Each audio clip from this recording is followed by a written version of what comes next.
Herkese selamlar arkadaşlar. Bugün şahane bir konuğum var. Harika bir rock solisti karşımızda. Heyecanlıyım.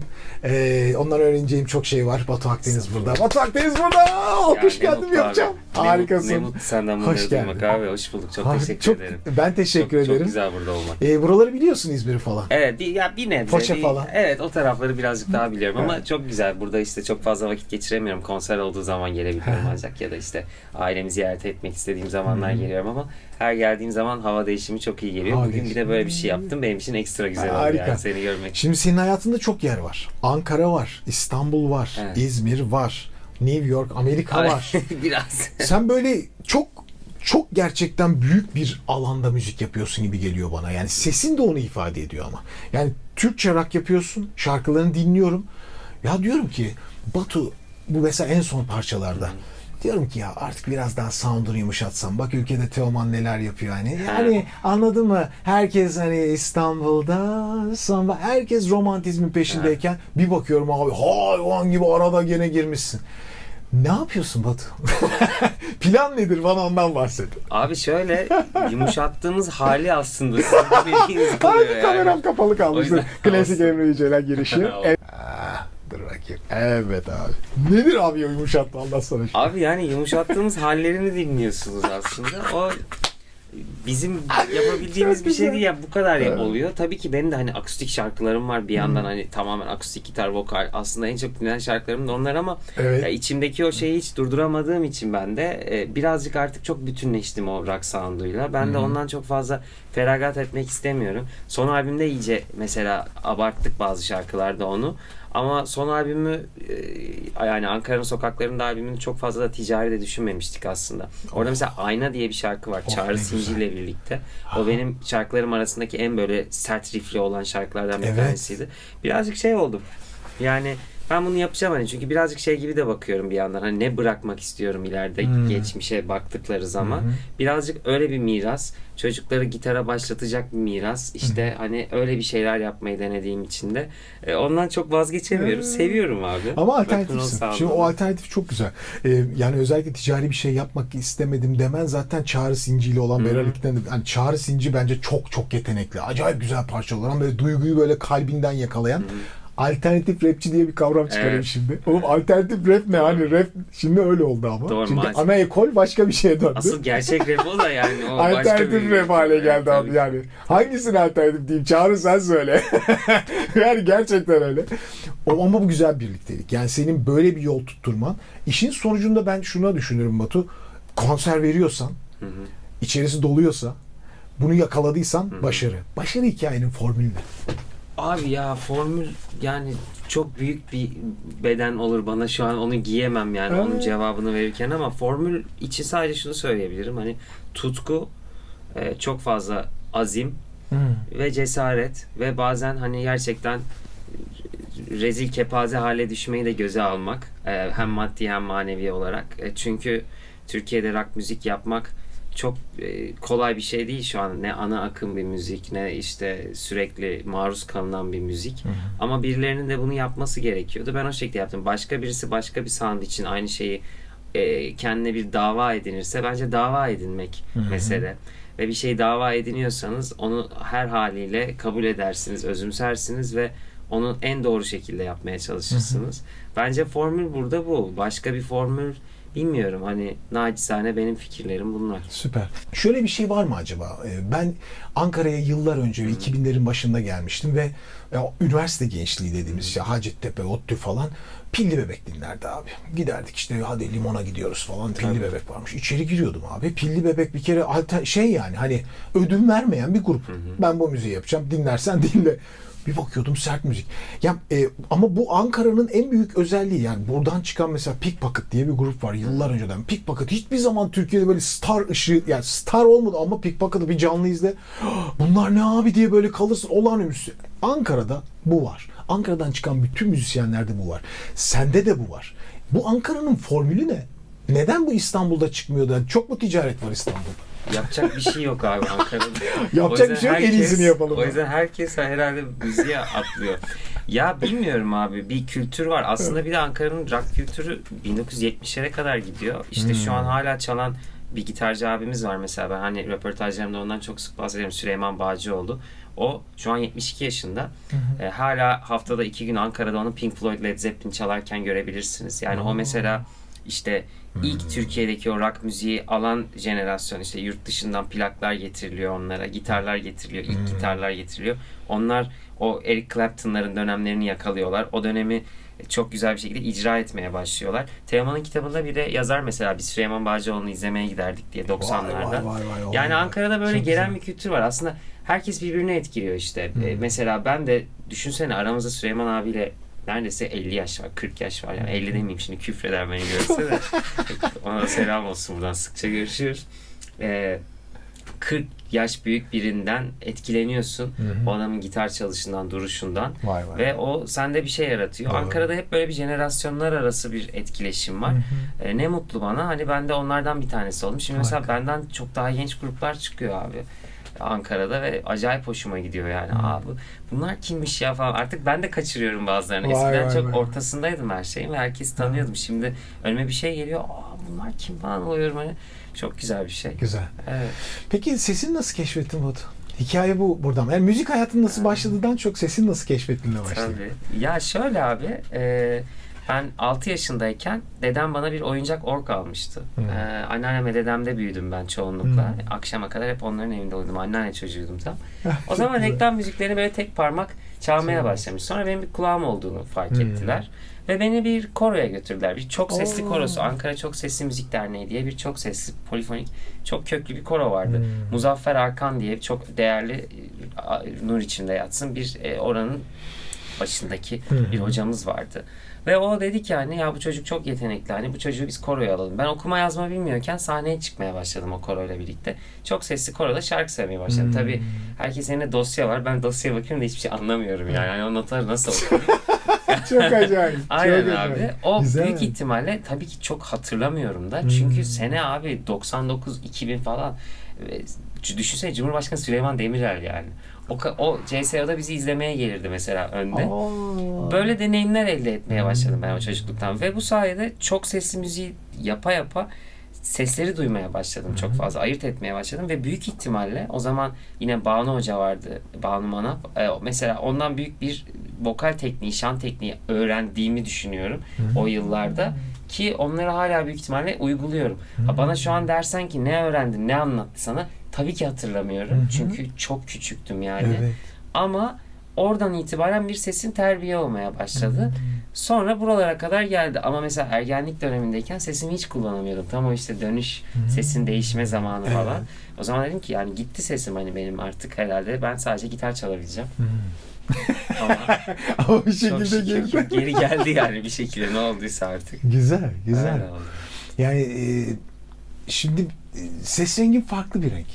Yani her dönemde farklı bir şeyler yapmasındır diye düşünüyorum. Şimdi koroya gitmen harikulade. Aslında benim yıllardır önerdiğim şeylerden biri. Genelde çünkü müziğe başlarken bizde hep şey oluyor, işte radyoda bir şey duyuyorlar, işte bir dinliyor, onu dinliyor. Ferdi Tayfur dinliyor, öbür taraftan başka bir şey dinliyor. Zülfü Livaneli dinliyor. Yani neyle büyüyorsa ses daha farkında olmadan ona benziyor. Tabii. Ama bu kontrolsüz bir şey de olabilir. Tabii. Yani öyle bir şeye benzersin ki benim sesim başka bir şey söyleyemiyor. Koroya gitmenin böyle bir avantajı var işte. O korolarda çünkü kulağı geliştiriyor, ortamı birazcık toparlıyor. Bak işte bir hoca diyor ki bak bunu, sizler de lütfen, ailelere buradan sesleniyorum, Batu gibi olmak istiyorsanız. Gerçi ondan sonra o polifonikten sonra Batu'nun yolu rock'a doğru dönmüş. Orayı soracağım. Aslında ne zaman rock'a döndün? Abi 14 yaşındaydım. O da çok komik bir hikaye. Artık koroyu bırakmıştım 10-11 yaşında. 2-3 bayağı sene gitmişsin hiçbir bu şey arada. yapmadım. Evet. 5 yıl falan? 5 yıl falan gittim. İşte o 5 yılın ardından bir bırakma dönemim oldu. Böyle bir futbol falan daha cazip gelmeye Allah başladı. Allah. Ya böyle şey hani bir artık küçük çocuk, böyle genç bir erkek olmaya başlıyor. Hani o dönem tam. Çok güzel. Ya müzik falan bilmem ne, o kafalar tamam mı? Tam iğrenç bir dönemi var ya erkek çocukların. Evet, Dinozora döndükleri tabii. hani. O dönemi yaşamaya başladım. Sonra lise 1'deyken çok yakın bir arkadaşım dedi ki ben gitar kursuna yazılacağım. Sen de gel. Ben dedim ki ya ben ne yapayım, ben ilgilenmiyorum artık Ne işi gitarla var? falan. Abi gittim kursa, arkadaşım yazıldı. O zamanki hocamız da Serkan Hoca, Serkan abi dedi ki ya sen de bir şans ver. Bir ay gel. Tamam. Abi o bir ay hiç bitmedi benim için. Allah Allah. O gitarı elime aldım. İlk 6 ay berbattım. İğrenç çalıyordum ya. Hiç çalamıyordum. Ama çok orada da böyle bir şeyi çok iyi hatırlıyorum. Yine aynı dönemler Bon Jovi'nin It's My Life'ı çıkmıştı. Tabii ben çok daha küçükken. Ona falan sardım. Böyle lise Ya, hayatı. ya, süpersin İşte abi. o etkilenmeler, hani o klip. O klibi vardır ya Bon Jovi'nin. İşte koşuyor, konsere Evet. yetişecek Bon Jovi konserine. Ya Evet. çok heyecan verici bir şey diyor o, hani özellikle bizim jenerasyonlar için yani. Ondan sonra Ben abi özür dilerim. Unutma ne olur. Tabii. Slippery When Beat albümünün posterleri var bende. Tabii abi. Yani çünkü Tabii. ben bir de ben orada büyüdüm yani. Tabii. Bon Jovi kaç kuşağı? Tabii. Yani İşte düşün, hepimizi etkilemiş farklı Çok. dönemlerde. Ne Çok kadar fena. acayip bir şey. Çok. Abi işte Bon Jovi. Sonra baktım, Scorpions diye bir grup var. Lan bunlar da çok iyiymiş. Guns N' Roses diye bir grup var. Oo. Dedim ben bunu biliyorum. GTA San Andreas'ta çalıyordu. Oyunda çalıyordu şarkıları. O oyun da çok Çok güzel. öğreticidir yani. Çok güzel. Müzik kültürü aşılayan Evet. bir oyundu. Doğru. Abi oradan bir yere, oradan Journey'e atladım. Oradan Bad Company'ye atladım. Oradan ZZ Top bilmem ne, bir klasik rock kuşağı oldu benim için böyle 70'ler. Sonra Nirvana'lar geldi. 90'lara bir atladım. Bir 80'lere daldım oradan, böyle Foreigner'lara bilmem nere. Böyle bir anda ben bir sürü grup, bir sürü kahraman, lise hayatım öyle. Ya çünkü kimse yoktu bana empoze edecek. Ailemde kimse hani rock müzik dinlenmez yani. Bizde hani daha işte buralı şeyler dinlenir. Ne bileyim işte annemler işte Bülent Ortaçgilleri, Yaşar'ı çok sever, Kıraç'ı çok sever. Yani hani ama bir yabancı müzik kültürü bizim ailemizde yoktur. Bir şekilde tesadüf oradan Vay bir be. şey aldım, oradan bir şey aldım. Bu inanılmaz bir dünyaya geldim bir anda. Çok acayip. Ve bunların hepsi çok iyi solistler abi bu adamların. Yani Doğru. ve hepsi benim hocam gibi oldu. Şanslı mı ya? Dinleye sürekli taklit ede böyle bir şey yakalamaya çalıştım. Bir kendi sesimi bulmaya çalıştım işte. Öyledir ya. Önce bir taklit edeceksin. Ondan sonra kendin bir şey yaratacaksın onun içinden. Sen Onlar kendini da kime öyle yani. benzetirsin? Abi kendimi, Yani ben şunu fena söylemem yani. ya Bon Jovi'yi çok söyledim abi. Sahnede de çok söyledim. Yapma ya. O yüzden hani bir register olarak, range olarak onu çok severim. kendinde kalmadı ama. Yani işte. John Bon Jovi yani John Bon Jovi de Maalesef, kalmadı ama maalesef şu anda. çok zorlanıyor şu an. Yani üzülerek izliyorum onu. Keşke hani bir yerde dursa artık, denese yani en azından durmayı ama. Ben bir tane İlter Denizoğlu diye vokoloji uzmanı birine var. Aha. Gitmiştim, dedim ki ya hocam dedim işte AC/DC'nin solisti bırakmış falan. Kaç yaşında bıraktı? 64-66'da. İyi, daha ne yapacak dedi. Tabii. Düşünüyorsun. Yeter baba, yani daha ne O kadar yapacaksın? O yatırım renkle. ne? Abi evet ya, düşünsene. Bir ya. gün boşları yok ki. Yılın 200 Adam günü çalıyorsun abi. 30 yaşında ünlü olmuş, 28'de 64'e kadar işte bir şeyin hali yani, James Hetfield'ların. Tabii abi, Adam çok bildiğin zor. tansiyon ilacını alıyor falan. Artık Abi çok zor. müthiş bir şey ama yani Müthiş bu bir şey. muhabbetin gene İnanılmaz bir şey. tam anlatıyordu, girdim araya. Ya yok canım. Ama İki saat çok keyifli konuşuruz abi. Yok yani. Ben şöyle bir his var yalnız içimde. Bu ne kadar sağlıklı bilmiyorum. Sen karşımda oturuyorsun ya, yani bazı insan röportaj insanıdır abi. Ha. Oturur böyle işte bir anlatır, ben artık böyle evet demekten. Batu tam böyle evde oturacaksın, gitarlar elde. Eyvallah. Yani tamam mı yani, ne yaptık abi falan böyle. Tam öyle yani. Yani Hani karşılıklı abi. İnanılmaz keyiflisi Bir ya. mukabele o yani. Müzik işte yani. Şimdi ben kızımı götürüyorum mesela. Kore'ye ben de götürdüm. Aynı tabii. ne güzel. Millete anlatıyoruz ya işte, Kore'ye götürün falan. Götürdüm. İçeri girmiş. Şimdi oraya kadar her şey tamam baba. Tamam, girdi. Bekliyorum. 30 saniye sonra çıktı dışarı. Ne oldu dedim. Bir şey olmadı dedi, gitti. Ya dedim hocam ne oldu falan. Ben istemiyorum burayı dedi. Gitti kız dedi. Tam punk. Abi şimdi ben böyle kaldım. Tamam o zaman falan diye döndük. Bir insan ne oldu falan diyorum. Şimdi sen diyorsun ki ben Kore'ye gittim 5 sene kaldım falan. Abi bu başka bir ruh ya. Ya abi, Farklı bir şey yani bu. sabahları ben de böyle uyanıp pazarlara gidiyordum. Çok iyi hatırlıyorum. Ya çok kötüydü pazar onda gitmek, anladın mı? Şimdi yalan yok. Burada da şey yapmayalım yani. Güzel Hani güzel insanlar- anlat. Hakikaten Hani keyifli. Böyle var Koşarak ya, çocuklar giderdi. var falan. Aynen koşarak. Yok abi öyle bir şey yani. Asla. O zaman nereden anlayacaksın sen ne yaptığını Doğru, farkında. doğru. Yani altına yapmıyorsan şans yani. Çok iyi. O hiç şey bir şey değil. Çok iyi. Ama yani bir şekilde 3-4 sene her pazar gittikten sonra Evet. şey oluyor tabii ki, bir şeyler Şekilde oturuyor. oturuyor. Peki. Yoksa lütfen çocuklarınıza şey yapmayın yani. Süper. Peki abi, bugüne gelelim. Bugün sahne nasıl gidiyor? Sahnede keyif aldığın şeyler neler? Sıkıldığın şeyler neler? Ulan yeter ulan dediğin şeyler neler? Ve o ne geceydi be? Neler de seni etkiliyor, neler seni düşürüyor? Ya şöyle abi, son konserlerimiz çok iyi gidiyor. Hani o bizi çok mutlu eden bir şey. Ya en çok beni mutlu eden şey ne? Ben orada ne kadar fazla insan benim şarkımı söylerse, hani çocukların, gelen arkadaşların, işte takipçilerim, artık adını ne koyarsan, onların gözüne baktığım zaman ve hani gerçekten o tutkuyu, coşkuyu hissettiğim zaman dünyalar benim oluyor. Çünkü Müthiş. her şarkı bir fikirle başlıyor. Ufacık bir fikirle başlıyor. O fikri sen evrimleştiriyorsun ve bir şekilde insanların önüne gidiyor ve bir şekilde o insanlar onu özümseyip kendi hayatlarına soundtrack yapıyorlar. Bu inanılmaz kıymetli bir şey. Kesinlikle. Yani o yüzden hani biz bir de çok yüksek çalıyoruz konserlerde. Hani o coşkuyu, herkesi mutlu döndürmek istiyoruz eve. Öyle anlatayım. Ve hani nasıl diyeyim, çok mutlu oluyorum. Onlarla bol bol etkileşime girmeye çalışıyorum. Sahneden işte iniyorum. Hani onların arasına giriyorum falan. Çünkü o çok benim için süper bir duygu yani. Atlama falan Yani değil. atlama, Var mı? atlama, Vallahi mi? oturma, işte inme. Yani hani sonuçta güzel. Ama dikkat. festivallerde sonra omuzum çıkıyor sürekli, o yüzden onu çok yapmıyorum yani. Abi var Aynen, çünkü yani. var, Ne var, yapıyor bu var. adam deyip Var, hani var. çekilmesinler Ya şimdi. onu her yerde yapamıyoruz tabii de işte. Bazen Onu çok gaza hissediyorsundur gidiyor hani yani. deli göz. Çok Tabii. iyi ya. Ya öyle o şeyleri yaşamak çok güzel. Böyle canımı sıkan şey hani ne Ne olur? var? Yani çok canımı sıkan bir şey olmuyor. Hani kendimi duyamıyorumdur çok yeterince, Değil mi? ya da işte bir şeyler ters gidiyordur. Bazen farklı bir enerji, farklı bir tansiyon oluyor tahmininizin dışında.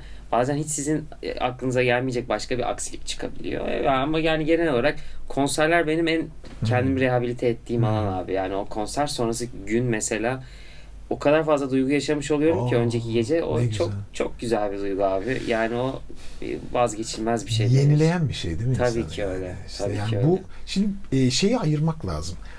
Ünlü olmakla müzisyen olmak arasında bir fark var. Bazı insan var, ünlü oluyor ve oraya gidiyor. O bunu anlattığı zaman diyorsun ki sen sadece ünlülüğün o tadını yaşamışsın. Şimdi müzik yapan bir insan ise oradan indiğinde bütün duyguları yenilenmiş ve yeni bir şey yapmaya heyecanlı Tabii, bir kim. tabii. Ya bu çok, bunu belki ayırmamız lazım artık. Çok terapi gibi bir şey gerçekten. Çok güzel. Setup'ın ne?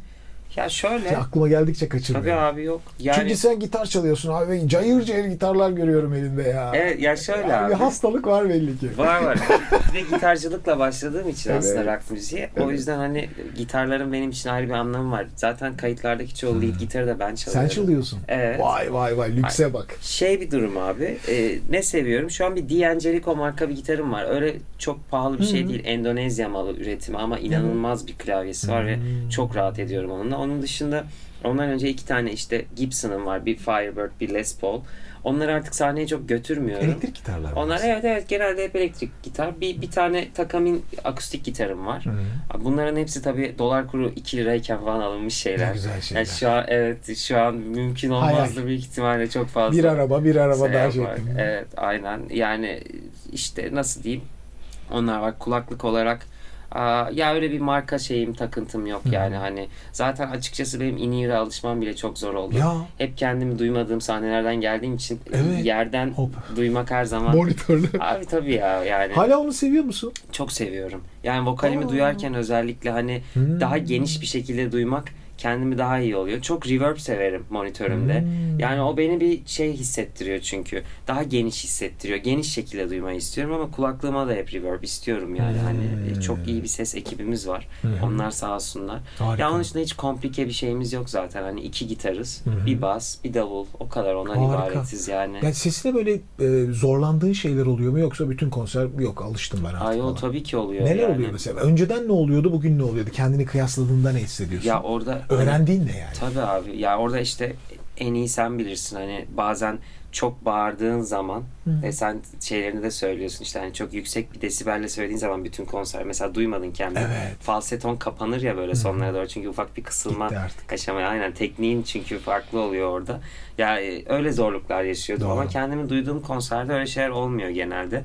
Konserlerden sonra çok konuşmamaya çalışıyorum genelde. Dikkat ediyorsun. Evet, genelde dikkat ediyorum ama işte bazen de şey oluyor. Çok güzel bir kulis ortamı oluyor. Vay Arkadaşlarımız geliyor, dostlarımız. Ya ne yaptın falan sarılıyorsun. Onlar Hadi burada. gel, aynen, hadi gel bir bira Çıldırıyor. içelim falan yani. Ama tabii ki bu uzun süreli böyle 4 gün, 5 gün üst üsteyse onu her gün yapamam. Zaten onun bir sürdürülebilirliği de olmaz. Mümkün değil zaten. Yani bol bol işte su çok önemli yani zaten hayat yaşamak için de önemli. Yani Güzel. sen de hepsi dersin. Tabii ki. Yani o hani şey En o güzel şey. hidrasyon, dehidre olmaması. Onun dışında öyle bir ritüelim. Yani ses açma genelde yapıyorum ama hani çok uzun yapmıyorum. O çok önerilebilecek bir Yapıyor şey musun değil konser yani. öncesi falan öyle Ya şeyler? böyle 5 dakika. Bir tane şey aldım Amerika'dan aslında. O çok işime yarıyor. Onu daha çok fazla kullanmadım da. Bu şeyler var ya, pipet. Evet abi. üflemeler. O pipetlerin yeni bir model bir şeyini yapmışlar. Böyle daha düdük gibi bir şey. Yoksa bu mu? Bakayım neymiş o? Vocalization. Yok, markası bu değil de belki bu olabilir tabii. Ben sana hediye edecektim. Süpersin. Çok Tam teşekkür muhabbetin ederim. üstüne geldi Ya, hakikaten. sağ ol. Aynı bir düdük gibi Evet. seviye seviye. Evet. Ya çok iyi oldu bence bunların yaygınlaşmaya başlaması falan da. İşe yarıyor yani. Ama onun dışında hani genelde başka bir büyük bir ritüelim yok. Karbonhidrat mutlaka alırım sahneden Allah önce. Allah. Ya çünkü Enerjin düşmesin diye. Evet abi. Bazen çünkü çok yüksek söylüyorum. Evet. Mesela bir notayı çok tuttuğum zaman bazen oluyorsun. Eğer o gün yeterince karbonhidrat yemediysen spor yapmakla aynı gibi olduğu için şekerin düşüyor yani bir yerden sonra. O yüzden hani konser günü karbonhidratlı beslenmeye dikkat ediyorum. Yani karbonhidratı almaya dikkat ediyorum diyeyim. Vay, çok ilginç. Öyle İlk defa şeyler. böyle bir şeyle karşılaştım. Evet. Güzel. Böyle şeyler. O enerji veriyor. Yani Gerçekten yüksek hissettiriyor enerjisi onu. çünkü. Kafeini çok almamaya çalışırım sahneden önce ki hani o da çünkü bu sefer Çakıyor. fazla çarpıntı yapmaya başladığı zaman bu sefer nefes kontrolü, diyaframını biraz Doğru. sıkıntıya uğratmaya başlıyor. Benim fikirlerim bunlar. Daha ne yani. olsun abi. Yani böyle çok böyle Müthiş. Türkler Şoray Kanunu olmadı. Müthiş. Yani merak ediyorum mesela özellikle en çok yani bir playlistin var sonuçta senin. Uzun bir playlistin var. Bu arada Amerika'da yaptığın çalışmalar da var senin. Şimdi bir proje yapmışsın. Pandemide başladığın sonradan bitirdiğin projeler. Bilmiyorum neler anlatmak istersin hani kendi yaptıklarına tabii ilgili. abi. Bilmiyorum çünkü hayranları senden konsere gelenlerin böyle hit parçaları vardır. Slow parçalar mı çok seviliyor? Yani böyle Slow'lar genelde. falan ya da böyle ateşli parçalar mı? O dengeyi nasıl sağlıyorsun mesela ve gelecekte ne yapmak istiyorsun? Bu iş burada Süper. bitmiyor müzik olarak. Süper sorular. Çok teşekkür ederim. Şahane sorular. Yani gibi düşün abi. Tabii ki slow'lar daha fazla bilindiği için insanlar slow şarkıları özellikle hani Türkiye'de daha çok seviyorlar. Daha kendi hayatlarında özümsüyorlar onları. O yüzden slow şarkılar bir tık daha tabii ki reaksiyon alıyor. Ama hızlı şarkılarda da bazen çok fark ediyorum ya. Biz olabildiğince yüksek şeylerle çalmaya çalışıyoruz. Çünkü kendimi bir dinleyici olarak görüyorum. Yani gidip bir yere sürekli baygın bir şey dinlemek, 30-25 şarkı slow dinlemek de çok sıkıcı oluyor Öyle bence yani. yani. O yüzden hani bir tık daha böyle hareketli. Çünkü bu bir rock konseri yani Sen sonuçta. sıkılırsın ya. Evet abi. Aynen, sen zaten sahnede Sen yani sıkılırsın. sürekli şimdi bir Aynen, slow daha aynen. gelir. Ya bir tık daha hareketli şeylerde çalıyoruz. Onları hani özellikle setin girişinde ve sonunda işte mesela ona gitmeyi çok seviyorlar. Mükemmel. Aynen, ona gitmeyi Abi onun bayılıyorlar. klibi de çok güzel ya. Eyvallah, çok teşekkür ederim. Bu kadar şeker olmaz. Pandemide çekmiştik. Bu kadar öğrencim oldu abi. Düzgün söyleyen bir kişi yok ya. Ya, Bu olur kadar mu? zor şarkı yapılır mı abi? Yok yani Söylemek öyle bir tonda söylüyorsun ki. eyvallah abi. Abi bilerek mi Söylüyordur seçiyorsun bunu? öğrencilerin de. Yok Yani- hakikaten merak ediyorum.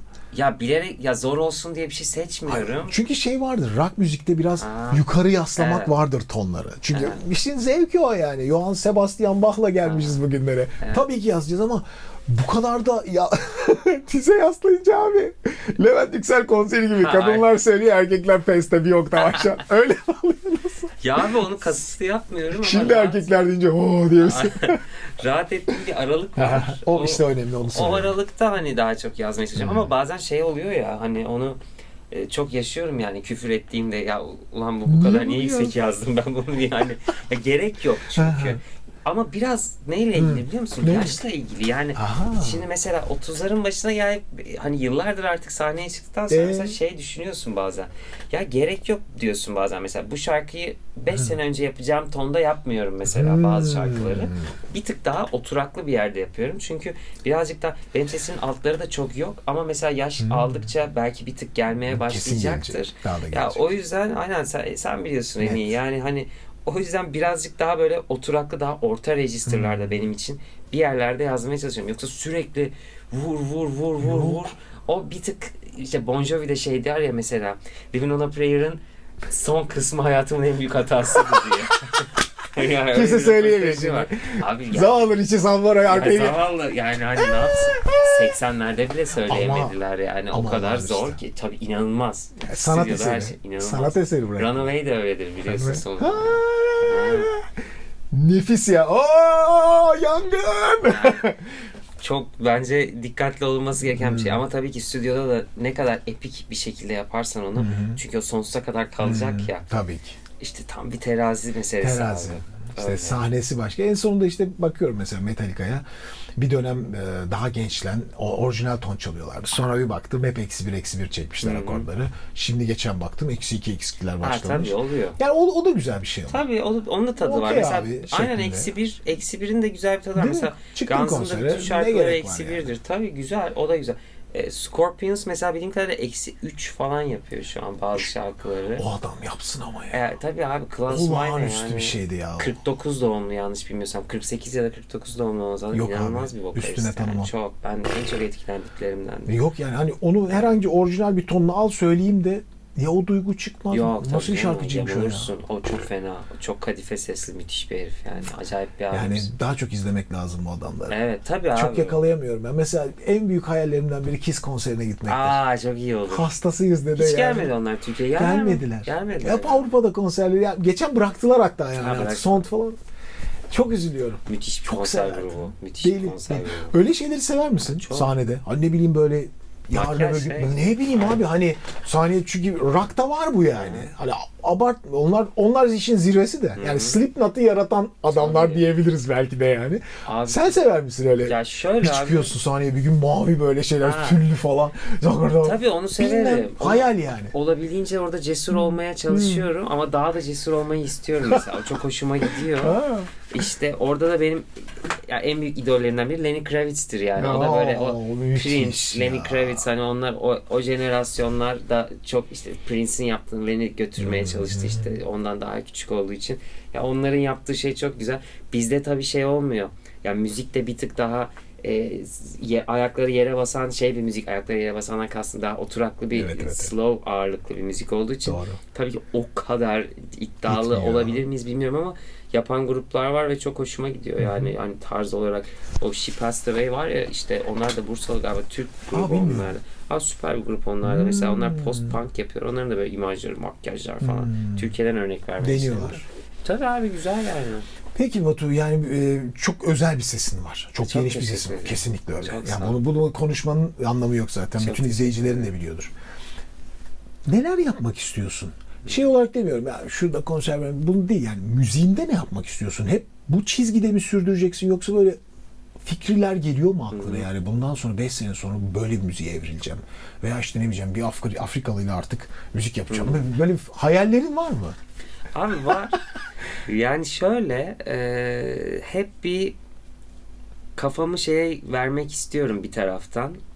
Çünkü röportajdan önce konuştuk ya bir bölünme oluyor kafasında insanın. Hem İngilizce hem Türkçe bir şeyler yaptığı zaman ya da hem hard rock ekolü hem de pop rock ekolü bir Evet şey ya, yaptığı zaman. doğru. Yani mutlaka böyle bir yani dalgalanıyorsun. Ulan sürükleniyorsun. Oraya gidiyorsun. Oraya gidiyorsun. Ama benim 5 sene sonra yapmaya en çok istediğim şeylerden bir tanesi yani yurt dışında da müziğimi sürdürebilmek ve belki hani bir grup ismiyle belki başka bir proje ismiyle Müthiş.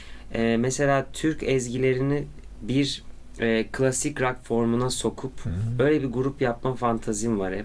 Ya aslında bu Led Zeppelin'in Keşmir'de yaptığı şeyi onların Doğru. işte böyle ilk örneklerini verdiği Ya şeyi. adam Hicaz çaldı diye senelerdir tapıyoruz müzikleri. Anam yani biz bunun canını okuruz. Tabii ki. %100. Gerçekten biz Perdesiz dışarıdan gelen her şeye enstrümanlar. böyle baktığımız için yani Kesinlikle. adamın Belki onlar bize yaptığı. öyle bakıyor. Onu diyorum yani adam senin müziğini sana sattı zaten senelerce. %100. Biz bunun canını okuyabiliriz. %100 öyle. İşte o şey abi yani sadece o kafaya girmek için gerçekten tamamen bir izole olup sen de biliyorsun hani şu an yaptığım şey işte konser, şarkılar, Evet. albümler o bambaşka bir proje kafamdaki. Tamamen izole olup böyle bir kafaya girmek Yola girmen gerekiyor ve gerekecek. hiç yani dikkat dağıtıcı olmadan hani sosyal medya işte bilmem ne falan tamamen müziğe odaklanacağım bir zaman. Öyle bir şey bir fantazim var. Ya onun dışında işte Türkiye'de hani yavaş yavaş ismim oturdukça zaten en mutlu olduğum şeylerden bir tanesi. Hani genç müzisyenler için, genç solistler, gitaristler için bir rol modellik durumu olmaya başladı ve yani gitar imzalatmaya getiriyorlar konserlere. Ne güzel. Acayip ya. bir duygu abi yani. Ne güzel Hiçbir ya. şeyle kıyaslanamaz benim için. Çünkü ben de o çocuklardan bir tanesiydim. Gitar Hala imzalatmak onlardan biriyim yani. Ne kadar kıymetli bir şey. Çok Gitar güzel bir şey. imzalatmak çok Kıyamıyorum. Bana herkesin bir yaptığı bir şey. S kalemiyle atmayayım. Başka bir şeyle atayım silebilirsin. Kendi kendime onu diyorum ya. Adamın gitarını imzaladık, inşallah 5 sene sonra beni sevmeye devam Ne eder kadar diyorum güzel. yani. O çok güzel bir duygu. Türkiye'de de işte hani insanların hayatına soundtrack olmaya devam edebilir. Abi o imza çok özür dilerim. Bir şey değil mi? O Evet. imza bugün Bitcoin'i aslında. Ha aynen. Bak şimdi yani. Artık bilmiyorum. O gitarı belki saklayacak adam yani. Artık bilmiyorum. Çok güzel. Yani öyle şeyler. Ben hayal Güzel ettiğim şey rock yani albümleri yapmak. senin bir Volkswagen Arena Evet, ne mutlu. Tabii olduğu ki. anda Evet. diyeceğim ki beni davet et lütfen Hı. Batu. Gelelim Her zaman yani. davet Çünkü etsin. keyifli bir şey yani. Büyük arena konserleri Tabii bence ki. en zevklisi. Festival çalmakın ötesinde sadece senin bilet kestiğin, sadece sana gelilen. Bu işin yani Türkiye'de yapılabilecek zirveleri Tabii ki. böyle Tabii adlandırılıyor. ki Daha işte da stadyum, Volkswagen Arena. Hani Harbiye tabii ki. gibi şeyler Tabii ki. falan. Onlara da bence uzak Evet. bir şeyde değilsin. Ya umarım Kitlen abi. oturdukça devam Evet, ediyor evet. zaten. Zaman güzel ilerliyor şu anlık. İnşallah her şey yolunda giderse böyle İnşallah. şeylerim İnşallah. var. O Fikirlerim gitarı var sana vermem lazım yalnız yani. artık. Hangisi? Bilmem ne istersen al bir tane gitarı. Ve gitarla bir şeyler yapalım ya. Bir müzik bir şeyler. Bu kadar imzalatılan bir gitarın sana Perdesi. ne Aa, vereyim 12 sana? telli var orada. bir 12 tane. telli var ama bayağı patates durumda o. Okey. Sen onu akortlayana kadar zaten akşam olur herhalde. Doğru söylüyorsun. Böyle bir tane beyaz var. Arkada bir Gretsch var. Aa. Gretsch ne? seversen Aa, hemen ben çok Gretsch'e severim. geçelim. O Bir zaman tane abi. akustiğim var bile. Şurada bir şey de ben hemen bulayım sana. Çok Okey. özür dilerim. Tamam. Bayağı kayıtlar açık muhabbet. Şurada bir Gretsch'im var. Yıllar önce. Aa, çok güzelmiş Özür dilerim. gitarım. Aa. Telleri biraz bir şey ama Çok Gretsch. güzel. Oh. Ha oh. Oha! Hadi canım.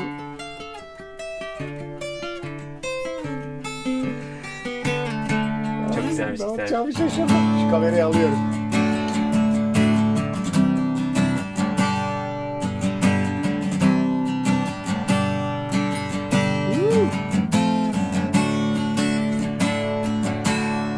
Öf Nefismiş be. ya. Çok güzelmiş. Batu kendi abi. şarkını Şahane. çalamaya. Tabii olur. Tabii ki.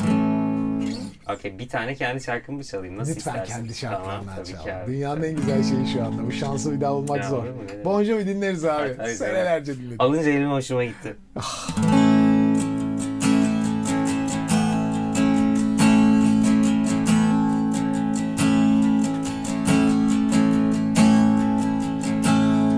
Geride bırak dedim her şeyi bir nefeste. Hasret sana kavuşmaktan kolay.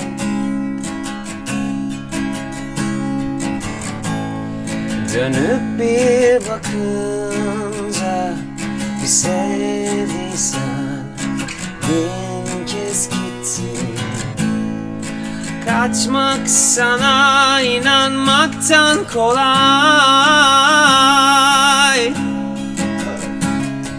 Unutman hatırlamandan çok çok kolay. Hadi durma, azat et beni, bitir artık bu sessizliği, çekip al bu bitmişliği üstümden. Ne bir eksik, ne bir fazla gibi, ne bir galip, ne bir mağlup gibi. Gelip al yarım kalan hissini üstümden, üstümden. Vay vay şey vay çalıyorum vay kısa. vay. Ne kadar güzel bir şarkı bu ya. Ya Bunu eyvallah ne zaman abi. yaptın? 2019'da yazdım bunu abi. 2019. Evet. Tren yolculuğunda yazmıştım bir tane. Ankara İstanbul arası. Çok güzel O ya. zaman ya çok teşekkür Abi ederim. hikayesi var mı? Çok sağ ol. Tren yolculuğu. Aslında var. Ha. Şöyle o zaman Jack London'ın Martin Eden'ını okuyordum. Hı hı. O kitabın boş sayfalarına yazmıştım. Hem romandan çok etkilenmiştim hem de o zamanlar yaşadığım böyle bir ilişkiden çok etkilenmiştim. İkisini Gerçek. bir araya getirip yazmıştım. Okay. O şekilde ortaya çıktı. Sonra en çok dinlenen şarkım oldu bir anda Eksik. Çok güzel. Çok teşekkür Yo ben ederim. direkt hemen tak diye Çok kaldı sağ böyle. ol, çok Ama bir teşekkür tane daha ederim. söyle ne olur. Peki. Ya, bu gitar sendeyken burayı ben de şansıma. Abi yok Bunları estağfurullah. kaydedeyim ne kadar Tamam. güzel. O zaman sana abi şey çalayım. Madem lafı geçti. Hangisi? Ona gitme yapayım bir tane sana. Yangın. Okey. Buradan bütün öğrencilerime sesleniyorum. İyi dinleyin şimdi. Yok. Estağfurullah. Öyle bir baskı oluştu ki ben batırıyormuşum. Live'ı.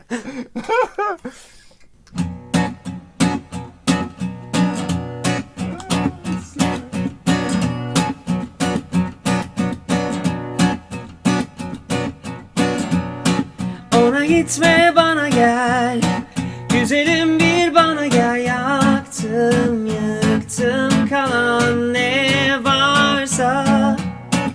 Onun olma benim ol, nefes almak bile zor sensizlik söz konusuysa. Sev biraz bizi, düşün biraz bizi. Al artık söyledim ya, bir kere 10 kere 100 kere 1000 kere. Anla ben sensiz yapamıyorum.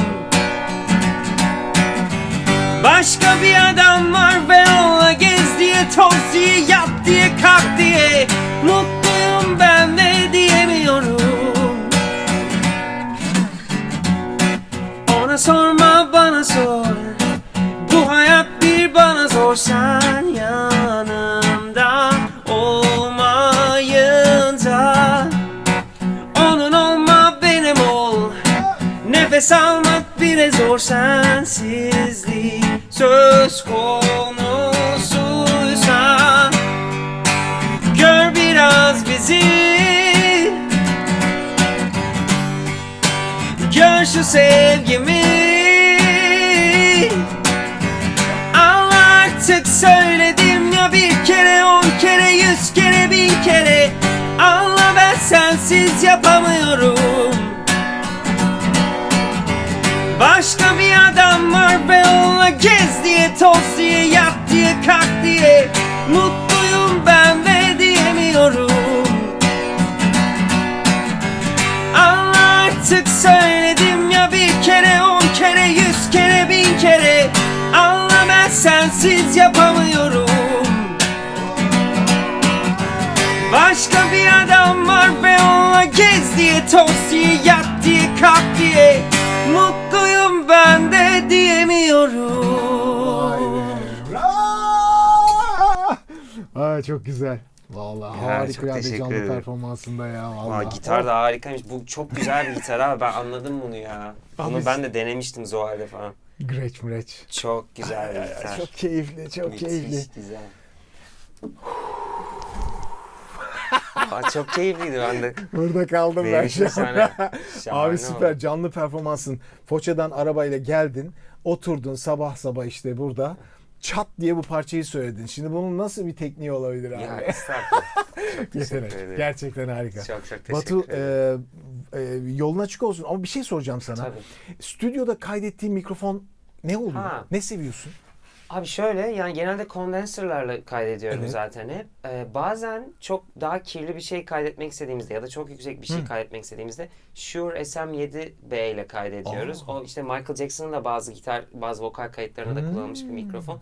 Ve güzel yani, fiyat performans mikrofonu. Fiyat söyleyebiliyor muyum burada? Yaklaşık şu an 17 bin falan olması lazım değil mi? Bu Dinamo- aynen sanırım o SM7B. civarlarda. 7 dB var bir de. O kendinden preamplı. O bir tık daha pahalı. Bu dinamik değil mi? 25-30. Aslında Dinamik. podcast mikrofonu gibi Evet. yani bu Ama ama çok geniş yaklaşınca anladım. diyaframlı bir mikrofon.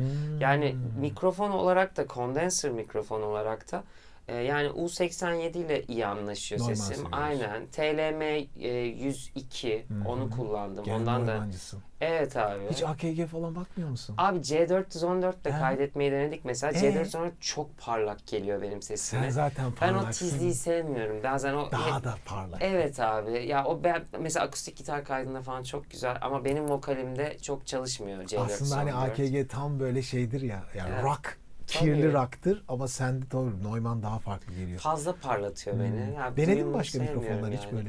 Tabii ya, mutlaka başka. Fetişin var mı mikrofon fetişin? Şuna da Ha. bakayım, buna da bakayım. Böyle de bir Ya denedim. şey abi, o işte U67'ler. U67 ile bir kayıt yapmıştım. Mesela müthiş bir deneyimdi. Bir eskiden çalıştığımız bir stüdyo vardı. Mahmut'un stüdyosu Blue Kite diye İstanbul'da kapandı orası. Almanya'ya taşındı. Orada inanılmaz mikrofonlar vardı yani. U47 de vardı yanlış olmasın yani sanıyorum. İnanılmaz bir şey vardı. Bir de bir tane Soyuz diye bir mikrofon markası var. O da butik. Nefis bir marka. Soyuz mikrofonlarıyla kayıt yapmıştım. Bayağı da bir reklam yaptım. Belki bana bir tane hediye etmek istersiniz. Abi lütfen hediye edin. Senin böyle dedim ya Yani. bu iş fetiş işi. Yani Yok senin öyle elinde- işte şaka yapıyorum. Ya Takılıyorum albüme yani. hatta yazması Aynen. lazım şarkı künyesine. Evet. Hani yazıyorsun ya şudur budur mikrofon bilmem Evet, ne. evet. Bence lazım artık. Ya o mikrofonları çok sevmiştim. Kondenser. Aklıma onlar Abi geliyor. ben sana ilk bir şeyler başta. soracaktım. Neredeyse bitiriyordum. Ya ha. keyfine bak. Şimdi öncelikle şunu sana ben de hediye etmek Ya isterim. çok teşekkür ederim. Ayşegül Altıok Hoca sağ olsun bana göndermişti bunları. Çok Dedi ki sağ olsun. konuklarına o Ne güzel. dediğin tarzda bir şey. Süper Bunu abi. İnşallah bunu da kullanırsın. Aynen, Bu çok tamamen mutluyum. Türkiye'de yapılmış çok bir şey bu güzel. arada. Hiç yoktu Türkiye'de böyle Evet. bir. Yeni ilk defa mı yapılıyor şu Benim an? bildiğim ilk defa kendisiyle röportaj güzel. yaptım. Çok güzel. Böyle bir şey ürettiğini söyledi. Bana da Desteklemek gönderdi. gerek abi her zaman Türk Harikasın. markalarını yani müthiş Evet bir şey. tamamen Çok Türk güzel. üretimi. Abi son sana şöyle bir şey soracağım. Yapmaya da Lütfen. bilirsin. Ben yaparken acaba dedim bu geyik gider mi? Ya tabii ki. Senden iyisini duyuncaya kadar Ha ya abi o ne? O tabii ki herkese de evet derim yani. Kim bilir kimleri yazdı. neler yok burada ya. Onu Tabii. boş vereyim o zaman ya. Ya sen Soruyor. nasıl istiyorsan. Türk mü Bilmiyorum yabancı ki. mı o var? Var her şey var. Tamam yapıştır abi. Can Bono mu? Ya çok değerli bir söz yazarı. fena. Daha iyisi daha Burayı kötüsü. atabilirim ha. Aynen. Hani Buna bir herkese şey demeyeyim. yakışıyor. Ben kimseye bir şey diyemem Demeyeceğim, abi. değil mi? Benden daha kötü diyemem. O yüzden bence ilk baştan şey yaparız yani. Hani, Evet burada bitiriyoruz abi. yani Dünyanın ben en hızlı- kimseye şey diyemem kimseye abi. susmuyor. Yok tabii. Müthiş canım abi. yani. Bu da bir cevaptı. Çok teşekkür ederim. Sağ Eyvallah olasın. abi, sen sağ Batu. ol. Başarılar diliyorum. Çok Görüşeceğiz teşekkür büyük ederim. konserlerine davet etti beni. Şimdiden aldım. Tabii biletini. ki öyle. Görüşürüz.